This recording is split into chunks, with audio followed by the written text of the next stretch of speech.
여러분 안녕하세요. 유대인이 궁금한 MC 김현영입니다. 세계 경제의 중심은 미국이지만 이런 미국을 움직이는 손은 바로 유대인이라고 하죠. 때문에 우리도 어떤 식으로든 유대인의 영향을 받고 있는데요. 그들의 능력에 감탄할 때도 정말 많습니다. 오늘은 그 감탄사의 비밀을 파헤쳐서 여러분들 것으로 만들어 드릴 테니 기대해 주시고요. 제 옆에는 매 시간 비밀을 누설하고 계신 두 분 교수님 모셨습니다. 교수님 안녕하세요. 네, 안녕하세요. 안녕하세요.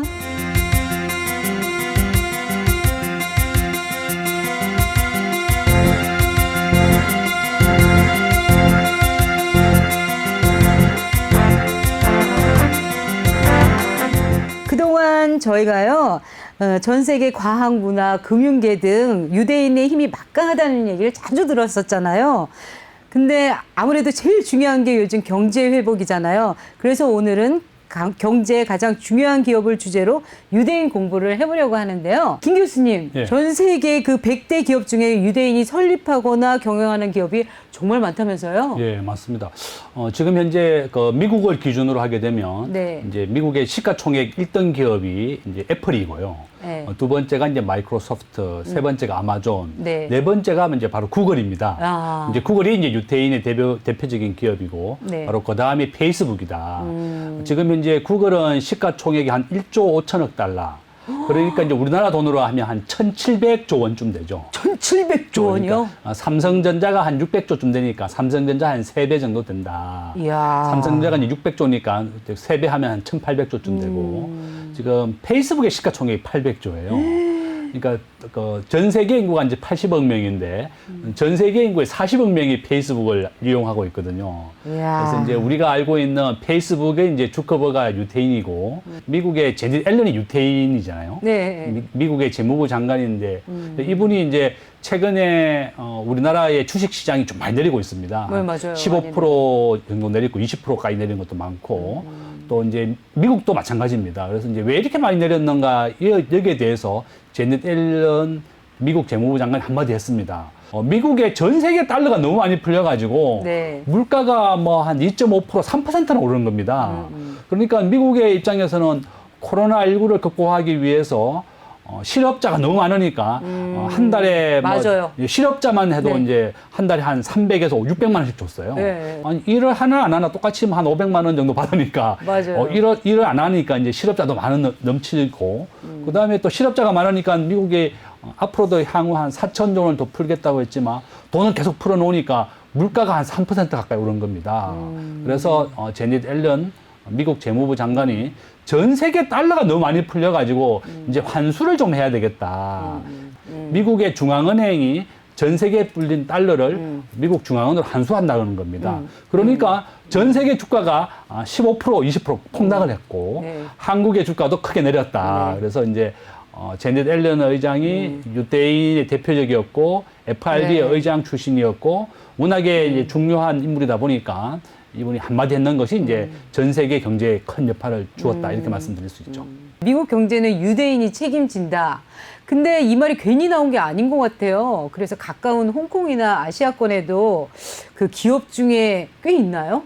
삼성전자의 외국인 지분은 55%인데요. 거기도 상당한 부분이 외국계 투자를 하고 있는데 그것도 상당한 부분이 이제 유대인들이 많이 차지하고 있죠. 그래서 대표적으로 우리나라에 상장된 기업이 2,400개인데요.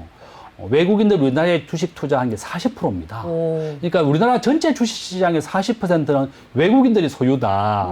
그중에 상당한 부분이 이제 유대인들이 투자를 하고 있다고 보시면 되겠죠. 그러니까 우리 한국과 한국 소비자들도 유대인 기업과 아주 밀접한 관계가 있겠네요. 그렇습니다. 뭐 전혀 우리가 알게 모르게 많은 기업들이 상당한 부분이 50% 가까이는 이미 외국계 자본이 우리나라에 투자되어 있고 그 대주주가 금융기관인데 이 금융기관의 대주주가 상당한 부분이 유대인의 자본이거든요. 여러분들이 알고 있는 시티뱅크 같은 데 대표은행이고 이런 은행이 이제 유대인의 자본이다 이렇게 보시면 되겠습니다.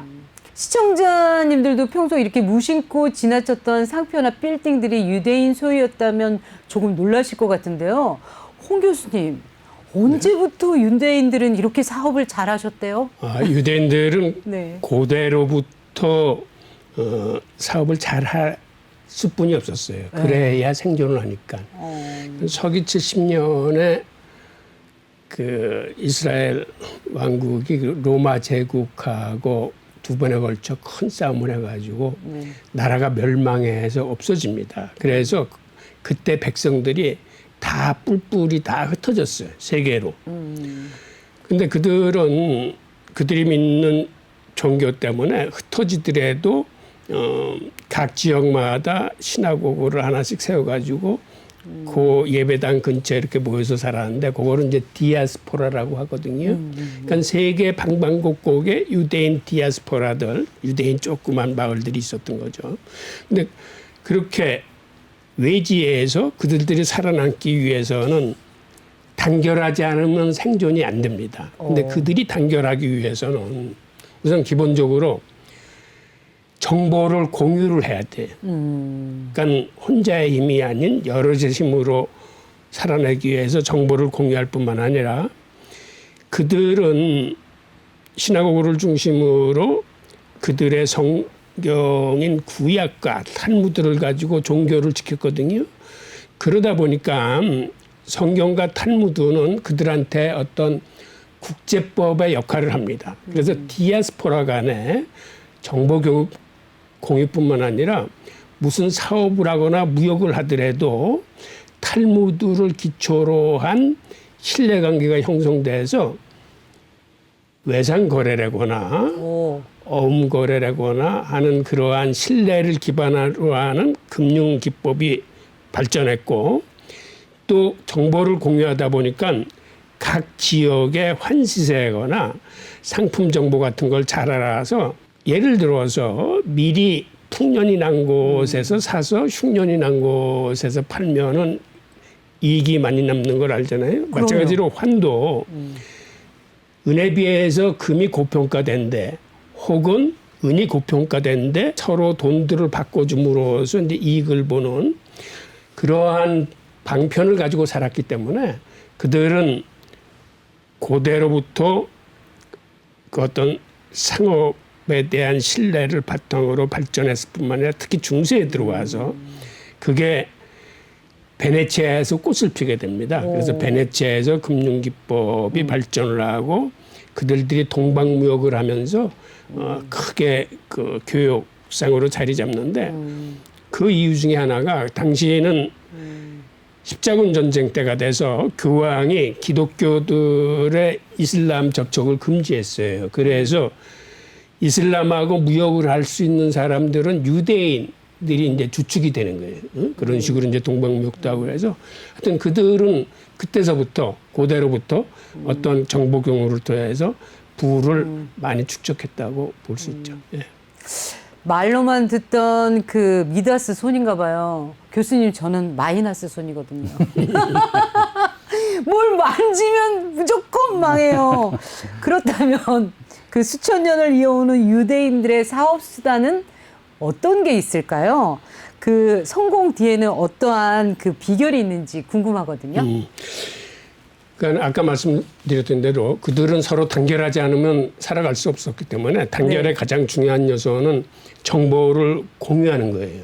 그리고 그들의 디아스포라 생활에서는 어떤 사상을 갖고 살았냐 하면 능력껏 돈을 벌되 자기가 벌었다고 자기가 쓰는 게 아니라 번 돈을 다 공동체에 내놓습니다. 그러면 필요에 따라서 나눠 써요. 그래서 능력껏 벌어서 필요에 따라서 나누어 쓴다라는 게 공동체의 철칙이었어요. 그러다 보니까 디아스포라는 자기들 나름대로의 어떤 수칙이 있습니다. 그게 뭘까요? 저 디아스포라가 계속 나오는데 그 수칙이 뭔지 궁금하거든요. 이 수칙이 뭐냐면 유대인들은 누가 포로나 노예로 잡혀가면 그 사람하고 가장 가까이 있는 디아스포라가 어떻게든지 돈을 마련해서 그 사람을 구출해 내야 됩니다. 예. 그게 수칙 1번이에요. 수칙 1번. 예. 두 번째, 세 번째는 이제 종교적인 수칙인데 뭐 예를 들어서 성인 10명 이상이 모이면 예배를 봐야 된다 뭐 이런 거고 네 번째는 일단 성인 120명이 넘으면 유대인 커뮤니티를 독자적으로 만들어서 그 유대인 사회로 살아나가야 됩니다. 그다음에 다섯 번째는 그 독자적으로 사는 그 유대인 공동체 내에서 독자적인 세금 제도와 그다음에 비상금을 비축하게 돼 있어요. 그다음에 여섯 번째는 유대인이면 누구나 자기 공동체에 도움을 받을 수 있는 권리가 있어요. 그러니까 유대인들은 그런 의미에서 굶어 죽거나 얼어 죽는 사람이 없어요. 그다음에 유대인 사회는 자체적인 교육기관을 갖고 있어서 그 공동체 내에 있는 자녀들한테 무상으로 교육을 시켜줘야 될 의무가 있을 뿐만 아니라 그 중에서 뛰어난 학생이 나는 외국에 유학 가서 공부를 해야 되겠다 그러면 설사 그 가정이 가난하다 하더라도 공동체가 끝까지 교육에 책임을 져줍니다. 이게 이 7개가 공동체의 디아스포라의 수칙이었었어요. 그런데요, 어떤 면으로 보면요, 공산주의와 좀 닮은 것 같기도 해요. 맞아요. 그게 맞아요? 예. 그게 왜 그러냐면 네. 능력껏 벌어서 필요에 따라서 나눠 쓴다는 건 능력껏 번다는 건 이건 자본주의의 효율을 활용해서 누구나 개인적으로 돈을 벌 수 있어요. 그러니까 뭐 바깥에 나가서 장사를 하든 사업을 하든 뭐 변호사가 되든 의사가 되든 하지만 그들은 자기가 벌었다고 자기가 쓰지 않고 항상 공동체에 돈을 내놓습니다. 그럼 공동체는 그거를 필요에 따라서 다 나눠줘요. 즉 분배는 공산주의 방식으로 해요. 돈을 벌 때는 자본주의 방식으로 벌고. 그다음에 재밌는 거는 시나고그에 가면 헌금 바구니가 있는데 그 헌금 바구니에는 돈이 빌 적이 없어요. 왜 그러냐면 기독교에서는 죄를 지면 어떻게 합니까? 사죄를 하죠. 예, 우리가 참회를 하고 그다음에 하나님한테 기도해. 네. 용서해 달라고. 회개를 하죠. 이렇게. 그런데 네. 유대인도 여기까지는 똑같아요. 똑같아요, 여기까지는? 예. 그런데 이거는 다 말로 때우는 거예요. 말로 때우는 거는 소용없어요. 그것만 가지고는 안 돼. 네. 그러니까 참회도 하고 기도도 해야 되겠지만 자기 죄에 상응하는 것만큼을 그 헌금 바구니에다 집어넣어야 돼요. 죄를 많이 집어넣었으면 항상 더 많이 집어넣고. 죄를 많이 집으면 큰 돈을 넣어야 돼요? 네. 그러니까는 그 헌금 바구니는 돈이 빌 적이 없어요. 그런데 유대인 사회는 또 어떤 규칙이 있냐면 예배당에 나와서 누구든지 그 헌금 바구니에서 14끼 먹을 티를 가져갈 수 있는 권리가 있어요. 14끼? 그거는 무슨 얘기냐면 아마 옛날에는 하루에 2끼 먹고 살았나 봐요. 그러면 7일이네. 일주일치 생활비를 의미하는 거예요. 그러니까 유대인이라면 누구나 쿠파에서 14끼 먹을 티를 가져갈 권리가 있기 때문에 조금 더 가져가면 안 돼요? 누가 봐요? 그거는 유대인들은 항상 하나님이 보고 있다고 생각하니까 그렇진 않겠죠. 네. 그런 시스템을 갖고 살아왔기 때문에 유대인 사회에는 단결력이 강할 수뿐이 없어요.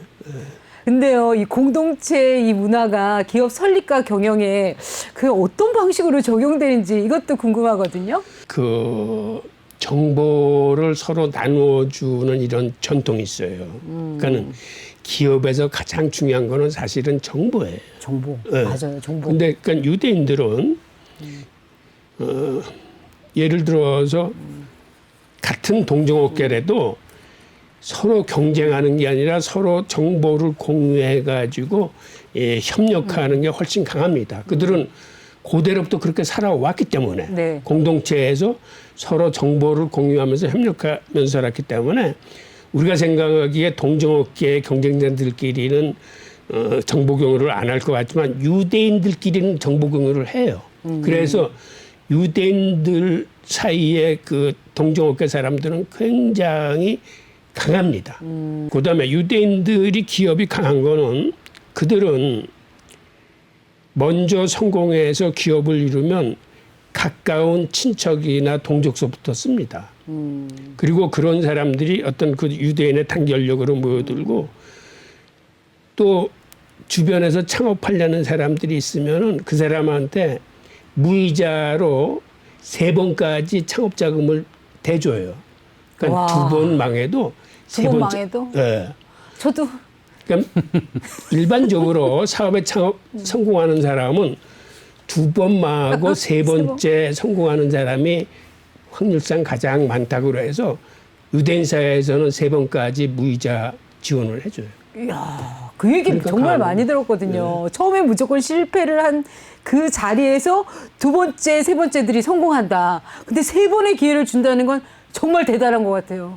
지금 유대인은 안 되겠죠, 차에도?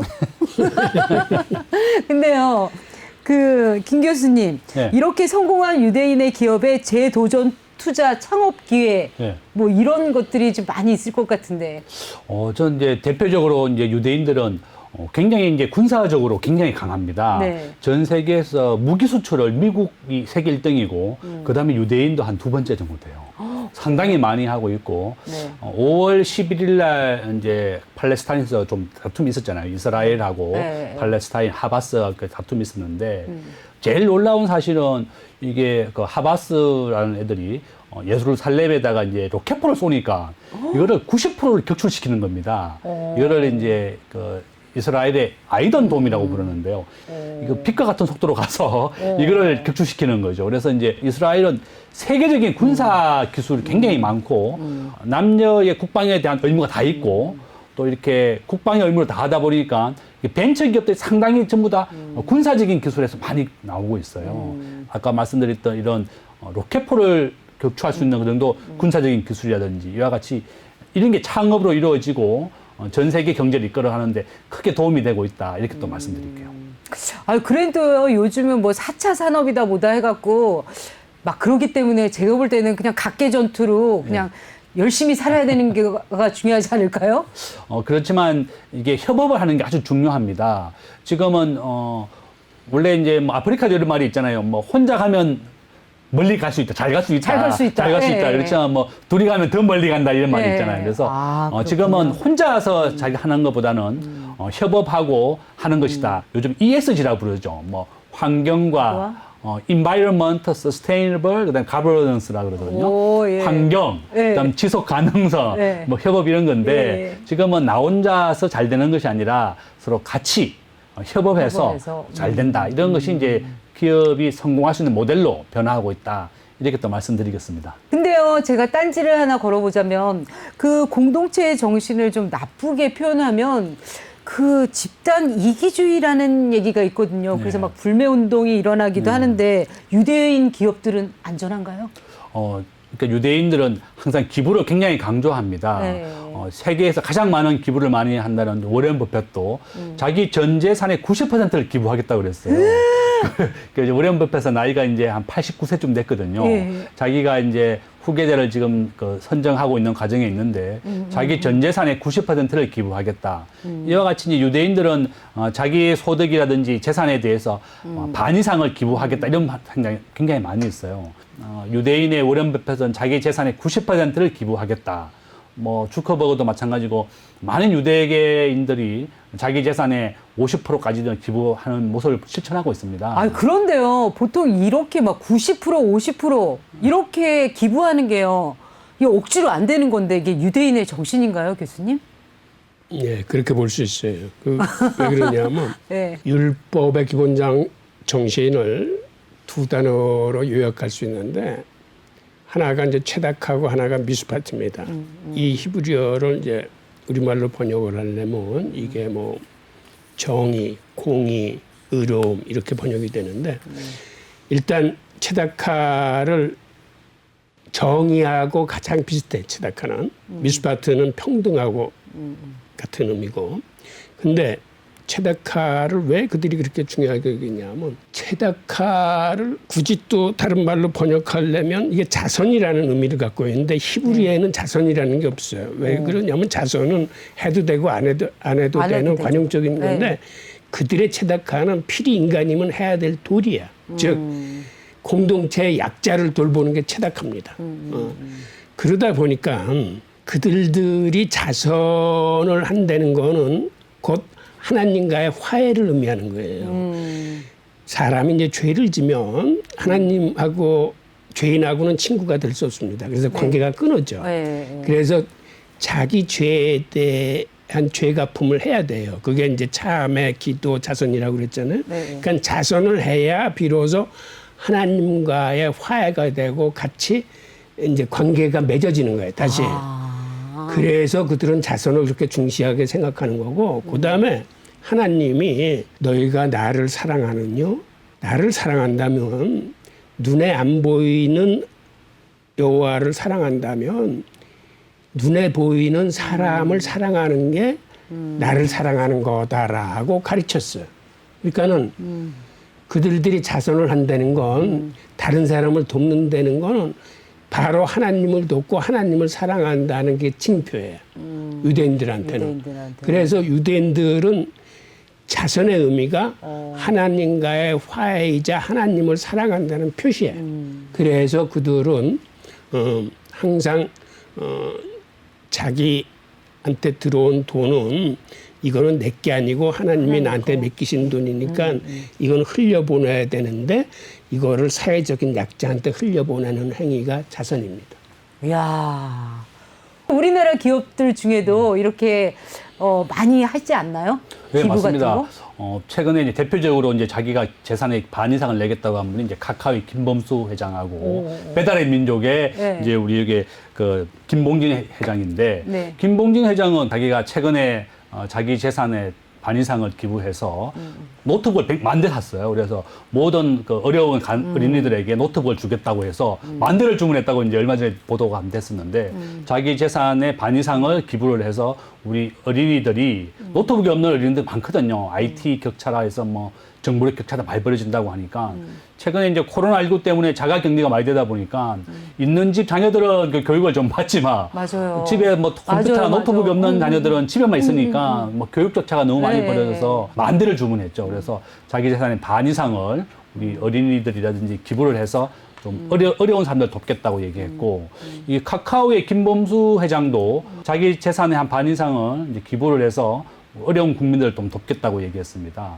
저는 우리나라에 그 기독교가 들어오게 되면서 이 칼뱅주의라 그러죠. 이 돈을 많이 버는 것이 하나님의 은혜다. 네. 이런 것이 우리나라에 도입된 거예요. 그래서 이 칼뱅주의가 들어오면서 미국이라든지 유태인이라든지 네덜란드, 스웨덴 이런 잘 사는 나라가 전부 다 칼뱅 자본주의를 받아들이면서 내가 잘 사는 것이 하나님의 축복이고 은혜다. 그래서 돈을 많이 벌어서 기부도 많이 하자. 이렇게 된 거죠. 이런 유대 기업의 장점만 흡수해서 우리 한국과 한국 기업들도 팍팍 성장하기를 바라고요. 유대인의 공동체의 정신이 진짜 멋진 이유는요. 기업을 세우고 키우는 과정뿐만 아니라 이윤을 나눌 때 똑같이 발휘되기 때문이 아닐까 싶은데요. 유대인 경제사 오늘 이야기는 여기까지 마칩니다. 여러분 안녕히 계세요 하려고 그랬는데 교수님들 표정을 보니까 조금 아쉬운 얼굴이래 갖고 제가 2부를 준비하고 있습니다. 다음 시간에는요 더 흥미진진한 두 번째 이야기가 이어지니까 절대 놓치지 마세요. 저희는 다각게 외치면서 유대인을 알면 세상이 보인다 함께 할게요. 유대인 경제사.